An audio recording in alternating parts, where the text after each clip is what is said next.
ఒక విషయాన్ని మీకు జ్ఞాపకం చేస్తాను. యేసుక్రీస్తు ప్రభు వారిని మరణశిక్ష విధించినటువంటి ఆ సెంచురియన్ పేరు లాజినస్.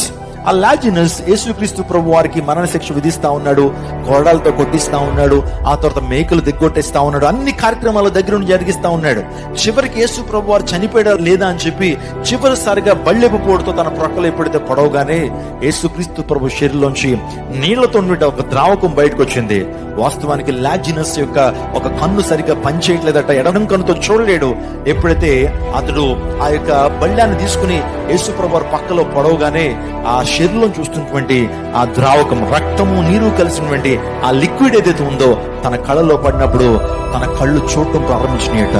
తన కళ్ళు ఓపెన్ చేయబడ్డాయి. ఆలోచన చేయండి, మరణించిన తర్వాత కూడా యేసు ప్రభు దేహం ఉన్నటువంటి ఆ చెమట బిందువులు కావచ్చు, యేసుక్రీస్తు ప్రభు దేహం ఆ రక్తము కావచ్చు, యేసు ప్రభు వారి దేహం ఆ ప్లాస్మా, అది కూడా ఒక వ్యక్తికి స్వస్థనిచ్చిందంటే యేసయ్య యొక్క గొప్పతనం మీరు ఆలోచన చేయండి. యేసు ప్రభు రక్షించేటువంటి వాడు మాత్రమే కాదు, ఆయన స్వస్థపరిచేటువంటి వాడు.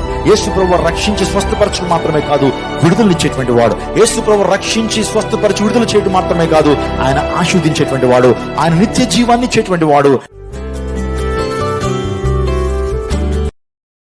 Share chat.